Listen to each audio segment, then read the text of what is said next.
Hello दोस्तों, reasoning के एक नए एपिसोड में आपका स्वागत है। और सवाल है कि यदि परसों गुरुवार था तो रविवार कब होगा। यहाँ पे हमने क्या किया कि एक डॉट बना दिया। ठीक है, देखिए ध्यान से। और परसों मतलब क्या होता है, ये हो गया बीता हुआ कल। ठीक है, ये बीता हुआ कल हो गया और ये हो गया परसों। इस दिन था गुरुवार यानी कि टी हमने कर दिया। और ये हो गया कल। क्या होगा, कल बीता हुआ कल जो था वो हो गया शुक्रवार।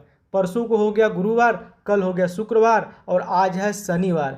यानी कि जो आने वाला कल है ये वाला, ये क्या होगा, ये होगा संडे यानी कि रविवार। यानी कि कल क्या होगा, रविवार। तो ऑप्शन नंबर बी यहाँ पे राइट हो जाएगा। अगला सवाल चलिए देख लेते हैं। अगला है कि घर है, रसोई है, पौधा है। यहाँ पे पूछ रहा है कि इनके और इनके बीच में ऐसा क्या रिलेशन बना है कि पौधे के बाद आपको क्वेश्चन मार्क की जगह पे क्या होगा। अब चलिए देख लेते हैं। घर में जो रसोई होता है दोस्तों, वहाँ पे खाना बनाया जाता है और जो रसोई होता है वो घर का ही एक पार्ट होता है। उसी तरह से अब ये पौधा क्या होगा, पौधा के बाद क्या होगा, जड़ होगा, तना होगा, पत्ते होंगे, टहनी होगी। तो दोस्तों आपको पता होगा कि पौधे में जो खाना बनाने की प्रक्रिया होती है उसमें दो तीन चीज़ों की ज़रूरत पड़ती है। एक तो होती है कार्बन डाइऑक्साइड की ज़रूरत, एक होती है जल की ज़रूरत और एक होती है सनलाइट यानी कि सूर्य के प्रकाश की ज़रूरत। ये जब तीन चीज़ मिलते हैं ना, तब जाकर के एक पौधा जो होता है वो फोटोसिंथेसिस प्रक्रिया के थ्रू यह खाना बनाता है। तो पत्तियों से ग्रहण करता है कार्बन डाइऑक्साइड, पत्तियों से ऑक्सीजन भी छोड़ता है। आपने सुना होगा कि जो पौधे होते हैं, पेड़ पौधे, वो ऑक्सीजन छोड़ते हैं। तो कहाँ से छोड़ते हैं भाई, वो पत्तियों से ही ऑक्सीजन छोड़ते हैं और पत्तियों से ही कार्बन डाइऑक्साइड लेते भी हैं। तो वो कार्बन डाइऑक्साइड जो है ना वो पत्तियों से लेती है और सूर्य के प्रकाश की मौजूदगी में जो प्रकाश ऊर्जा होती है उसको रासायनिक ऊर्जा में बदल करके और जड़ों से, अब देखिए, और जल जो होता है ना, जल वो पौधे जड़ों से लेती है। और बहुत सारे जो जटिल कार्बनिक पदार्थ होते हैं, मिनरल वगैरह होते हैं, वो भी जड़ों से लेते हैं। तो अंततः आपको जो खाना होता है ना वो जड़ों से ही बनता है। ठीक है, पत्तियों से लेकर के और फिर वो वहाँ से जड़ों में जाता है और जड़ों में जटिल कार्बनिक पदार्थ और जल की मात्रा जब वहाँ पे मिलती है तो फिर वहाँ पे खाना बनता है। तो यहाँ पे ऑप्शन नंबर ए हो गया। और ये आपको पता होना चाहिए दोस्तों कि जो पौधे होते हैं, बहुत लोग सवाल करते हैं कि पौधे तो पत्तियों से खाना बनाते हैं, तो पत्ती जब ख़त्म हो जाता है, जब पत्ती झड़ जाता है, आपको पता होगा कि पतझड़ के मौसम में पत्तियां झड़ जाती है, तब पौधे कैसे खाना बनाते हैं। तो दोस्तों उस समय वो स्टोर कर लेते हैं। ठीक है, कुछ ऊर्जा को स्टोर कर लेते हैं। और बाकी ऐसा है कि देखिए, पत्तियां झड़ती रहती है, एक तरफ से झड़ती है, एक तरफ से नए नए पत्तियां उगती भी रहती है, ऐसा भी होता है। तो इसी तरीके की चीज़ें होती है। आप भी अगर 2-3 दिन नहीं खाएंगे, एक दिन नहीं खाएंगे, तो ऐसा कुछ नहीं है कि कुछ हो नहीं जाता है। तो ऐसे ही उनको पता होता है कि पतझड़ का मौसम आ रहा है, तो अपने जो ऊर्जा होता है उसको स्टोर कर लेते हैं। ठीक है, वो स्टोर करके रख लेते हैं, जो काम आता है पतझड़ में। बाकी थोड़ा बहुत पत्ती झड़ता रहता है, थोड़ा बहुत निकलता रहता है। तो यहाँ पे चलिए अगला सवाल की तरफ बढ़ते हैं। अगला है कि 72 है, 18 है और इसी को दोस्तों फोटोसिंथेसिस बोला जाता है। इसको हिंदी में बोला जाता है प्रकाश संश्लेषण। ठीक है, तो यही सब आते हैं। और ये आगे आपका 72, 18 है, 56 है और आगे क्वेश्चन मार्क है। यहाँ पे आपको बताना है कि क्या होगा। तो यहाँ पे एक चीज़ आप ध्यान दीजिएगा, 18 दूनी 36, चौके 72, 4 बार में ये आ रहा है। तो इसमें से कौन होगा जिसमें 4 बार करेंगे तो आ जाएगा। आप थोड़ा सा देखिए 56 कैसे आएगा, कोई है संख्या जिसमें 4 बार करेंगे तो आ जाएगा, कोई भी नहीं। 20 चौका 80 हो जाएगा, 22 चौका 88 हो जाएगा, इसमें 72 हो जाएगा, 96 हो जाएगा।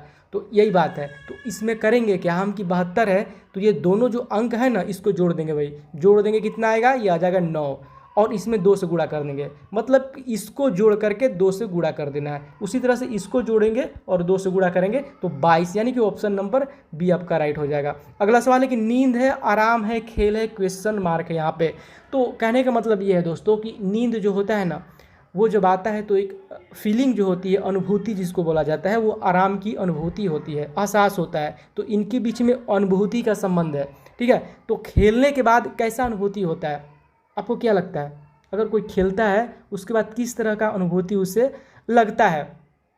तो जिस तरह से नींद के बाद आराम की अनुभूति होती है दोस्तों, उसी तरह से खेलने के बाद आनंद की अनुभूति होती है। ठीक है, आनंद के विजेता, तो देखिए विजेता होना ये अनुभूति नहीं है। विजेता आपने सच में आपने जीता है, आपने जीता है, सबको पता है कि आपने जीता है, वो सबको पता है। लेकिन आनंद जो है अंदर की चीज़ है, तो अनुभूति की चीज़ है, इसीलिए ऑप्शन नंबर है आपका राइट हो जाएगा। यहाँ पे फीलिंग की बात है। यहाँ पे देखिए कुत्ता है, जानवर है, पालतू है, ये डायग्राम बनाना है। यहाँ पे डायग्राम बनाना है और ये कैसे बनेगा? देखिए, जो कुत्ता है वो जानवर है, ये तो पता है, ये जानवर का हमने कर दिया, ठीक है, ये जानवर हो गया, इसमें कुत्ता भी आ जाएगा। और ज़रूरी नहीं है दोस्तों कि सारे कुत्ते पालतू ही होते हैं, ठीक है, सारे कुत्ते पालतू नहीं होते हैं, बहुत सारे कुत्ते होते हैं जो आवारा कुत्ते होते हैं, जो रोड पे घूमते हैं। तो ये हो गया आपका टोटल का टोटल जानवर, ये हो गया जानवर, ठीक है, ये एनिमल हो गया। और इसके अंदर आपको कुत्ता भी आ गया, और पालतू इस तरह से हो जाएगा, क्योंकि कुछ कुत्ते पालतू हैं और कुछ कुत्ते पालतू भी हैं और कुछ पालतू कुत्ते भी हैं, ठीक है, इस तरह से होगा। तो आपको इस तरह का बनता है ना, क्योंकि सारे कुत्ते तो पालतू होते नहीं हैं, तो इसीलिए ये आपका एक्चुअल वेन डायग्राम ये वाला है। आगे सवाल देख लेते हैं। अगला है कि 9 दिन पहले संध्या सिनेमा देखने गई, वह केवल गुरुवार को सिनेमा देखने जाती है, तो आज सप्ताह का कौन सा दिन है? ध्यान दीजिएगा, सीधी सी बात है कि 9 दिन पहले संध्या सिनेमा देखने गई, लेकिन वह केवल गुरुवार को सिनेमा देखने जाती है। इससे यह तय होता है कि 9 दिन पहले भी गुरुवार था। तो ये तो पता चल गया कि 9 दिन पहले गुरुवार था, क्योंकि वो हमेशा गुरुवार को ही फिल्म देखती है। तो अब देखिए हम लोग पॉइंट पे आते हैं, जैसे कि ये हो गया आज का दिन, है ना, डॉट कर दिया हमने आज का दिन। तो ये पूछ रहा है कि आज सप्ताह का कौन सा दिन है। तो अगर ये एक दिन पहले आपको शनिवार है, ठीक है, सैटरडे है, तो आज कौन सा दिन है? एक दिन पहले शनिवार है, तो आज कौन सा दिन है? मतलब आज संडे है, तो एक दिन पहले था तो हमने एक लिया ना, 2 दिन पहले 2 लिया। इसी तरह से यहाँ पे कह रहा है कि 9 दिन पहले, तो ये हो गया आज का दिन, ठीक है। और इसके बाद 1 2 3 4 5 6 7 8 9 ये हो गया ये। तो यानी कि आज से 9 दिन पहले संध्या सिनेमा देखने दी, और वो हमेशा गुरुवार को देखती है। तो यहाँ पे हम टी कर देंगे, क्योंकि थर्सडे से गुरुवार होता है, तो टी हमने यहाँ पे कर दिया।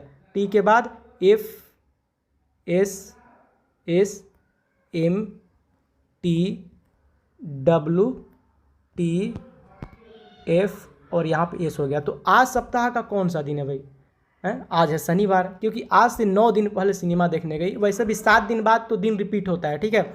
आज जैसे शनिवार है ना, तो इसके 7वां दिन, 1 2 3 4 5 6 7वां दिन आप फिर से मान लीजिए कि शनिवार होगा, और 2 दिन बढ़ा दीजिए पीछे, तो ये बृहस्पतिवार। तो यहाँ पे ऑप्शन नंबर, आज ये शनिवार है तो ऑप्शन नंबर यहाँ पे ऑप्शन नहीं है, तो शनिवार होगा, ठीक है। शनिवार आज सप्ताह का शनिवार दिन है, ऐसे कर सकते हैं। आशावादी सोच, प्रसन्न और निराशावादी, यहाँ पे देखते हैं और कोई सवाल है कि नहीं?